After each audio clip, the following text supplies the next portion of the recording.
Boa tarde, quarto ano. Na nossa aula de geografia de hoje, nós vamos falar sobre a administração estadual e municipal. Percebam que é uma continuação da unidade 3, né? Na nossa unidade 3, a gente estudou sobre divisão de território, quem é responsável por cada parte da administração de território. E agora, nesta unidade, nós vamos estudar o trabalho dessas pessoas que são responsáveis por essa administração, tá?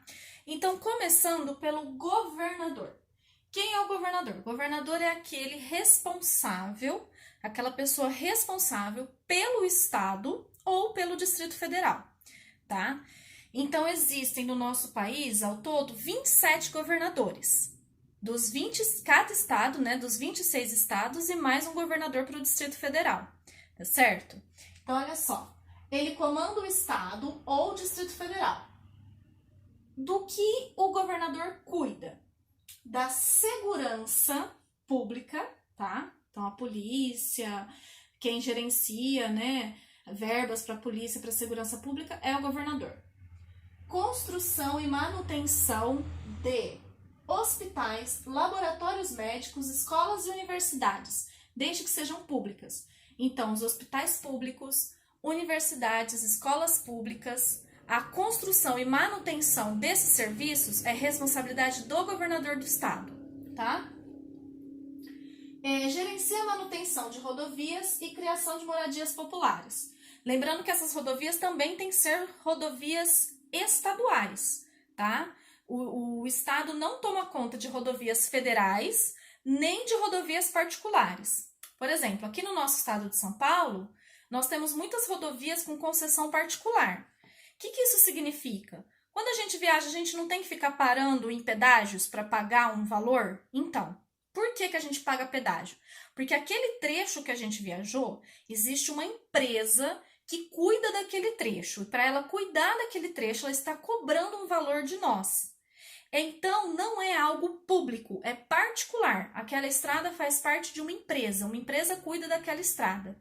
E para isso, nós temos que pagar para essa empresa, tá? Então, nesse caso, ele é um serviço particular. Agora, rodovias estaduais que não tem pedágio, é o governo que tem que ver se precisa tapar buraco, se precisa de alguma manutenção, se precisa de alguma rede de energia por ali, tá? Então, quem cuida disso é o estado. Lembrando que isso também serve para os hospitais. Por exemplo, aqui em Ribeirão, é o hospital da Unimed, né? Não é o governo que cuida desse hospital. Por quê? Ele é um hospital particular. Agora, o Hospital das Clínicas de Ribeirão, aí sim precisa do cuidado do governo. É o governo do estado de São Paulo que libera verbas para manutenção e construção do que for necessário no hospital, tá certo? Porque isso sim é responsabilidade do estado, do governo. Tá certo? Continuando então, vamos falar agora sobre prefeito. O prefeito é o responsável pela administração do município, apoiado pelo governador. Então, muitos prefeitos, né, principalmente de cidades muito pequenas, dependem de verbas estaduais, tá? Todos os municípios dependem do repasse de verbas estaduais para poder cumprir suas responsabilidades fiscais com a população, tá? E civis também. Então, vamos lá. Responsável por limpeza e manutenção das ruas. Não sei se vocês já repararam quando vocês vão, por exemplo, no calçadão, agora a gente não tá saindo muito, né? Mas não sei se vocês já repararam, né? Aquelas pessoas que ficam varrendo as ruas com um uniforme, né? Então, essas pessoas são contratadas da prefeitura, tá? É uma empresa contratada pela prefeitura que faz a limpeza das ruas da cidade, certo? É a prefeitura que é responsável por essa parte. Junto, pegando um gancho nisso, ela também é responsável pela coleta de lixo da cidade.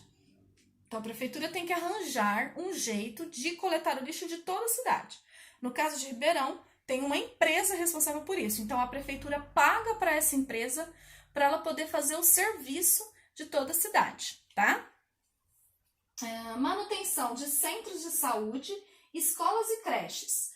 Então, centros de saúde são os postinhos, não é aquele hospital grandão, né? São centros menores de saúde, onde as pessoas vão para uma emergência antes de ter que ir para um hospital maior, né? Então, esse centro de saúde, tanto a construção quanto a manutenção dele, depende do prefeito, tá? Creches e escolas municipais também é responsabilidade do prefeito, ok? É ele que tem que construir, contratar os profissionais, isso tudo é verba da prefeitura, do município, ok? Lembrando, com o apoio do governo estadual, tá?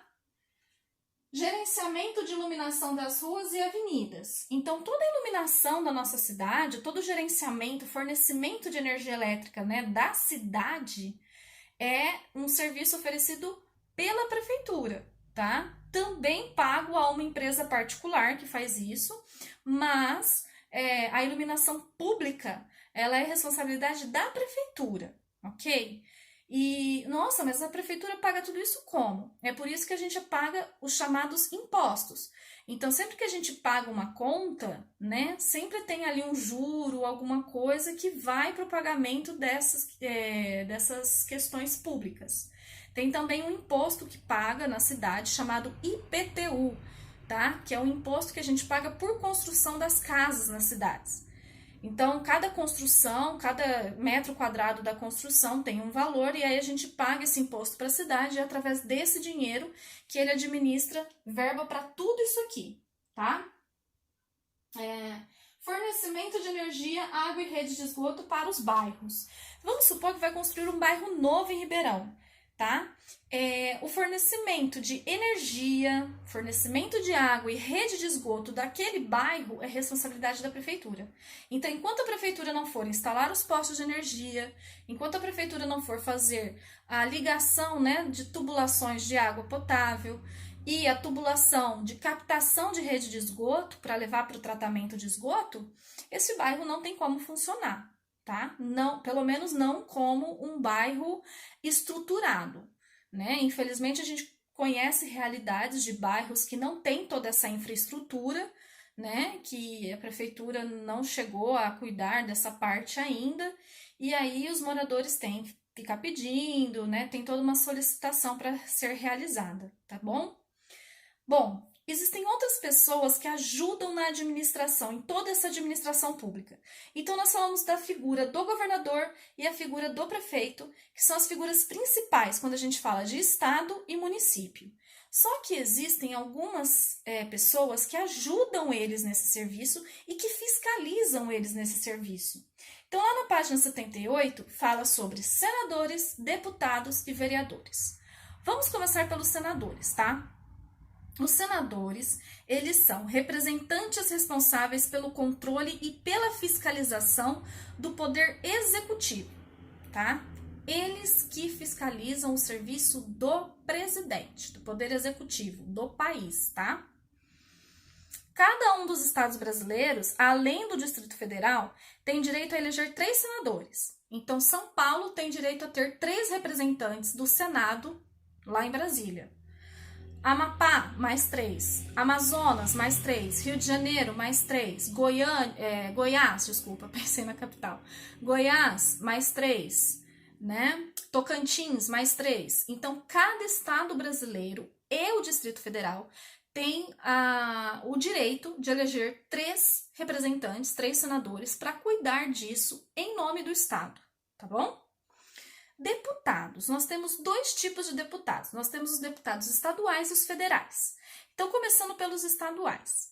Os deputados estaduais são responsáveis pela criação de leis e por alteração nas que já existem para o estado, ok? E fiscalizam o trabalho do governador. Então, os deputados estaduais do estado de São Paulo fiscalizam o trabalho do governador, que agora, no caso, é o João Dória, nosso governador, ok? Deputados federais. Os deputados federais podem apresentar novas leis para o país ou propor alterações e ajustes em leis federais. Então, quem cria as leis federais ou ajusta as leis federais são os deputados federais. Com os senadores, eles administram os recursos financeiros do Brasil. Todo repasse de verba que o governador faz, ele também depende de uma verba vinda do país, do federal, uma verba federal. E tudo isso quem administra são deputados e senadores, deputados federais e senadores, tá? E aí nós temos os vereadores. Os vereadores são os responsáveis pela fiscalização das ações do prefeito. São eles que aprovam as leis municipais, como aquelas relacionadas à coleta de lixo, ao transporte público, à manutenção de vias públicas e etc. Além disso, são eles que aprovam o plano diretor de cada município. Então, aí ele tem uma explicação do que é o plano diretor do município, tá? Ele organiza o crescimento e o funcionamento do município, ele planeja o futuro da cidade decidido por todos. Então, é um plano, né, que não pode ser feito apenas por o cargo público.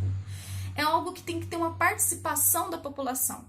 Então, a população, gente, não pode só chegar lá no dia da votação, escolher seu representante, votar lá na urna, virar as costas e esquecer. Não. A gente tem que sempre estar fiscalizando se o trabalho dessas pessoas está sendo condizente com o que a gente esperava delas.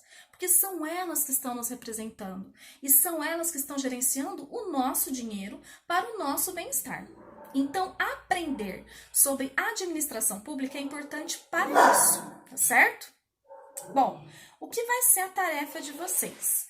Na página 79, vocês têm o seguinte. Primeiro, indique o nome dos senadores atuais eleitos por seu estado. Vocês vão pesquisar quem são os senadores eleitos do estado de São Paulo que estão nos representando lá em Brasília, tá? Depois, uma pausa rápida. Desculpa, probleminha resolvido. Vamos lá. Depois, você conhece algum deputado federal eleito por seu estado?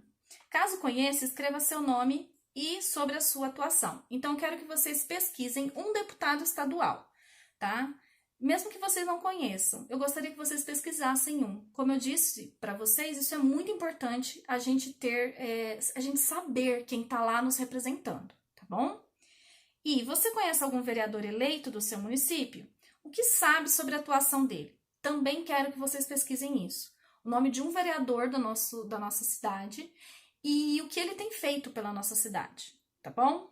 Então, assim, acredito que vocês não conheçam esses nomes, com certeza, vocês são crianças de 9 anos, mas eu gostaria muito que vocês pesquisassem o nome dessas pessoas, que vocês pesquisassem sobre o trabalho dessas pessoas, que é algo muito importante. E para finalizar, eu gostaria que vocês conversassem com a família de vocês e colocassem aí nesse quadrinho aí do Vamos Descobrir o que tem de pontos positivos e pontos negativos na nossa cidade de Ribeirão Preto. Coisas que estão funcionando e coisas que não estão funcionando muito bem.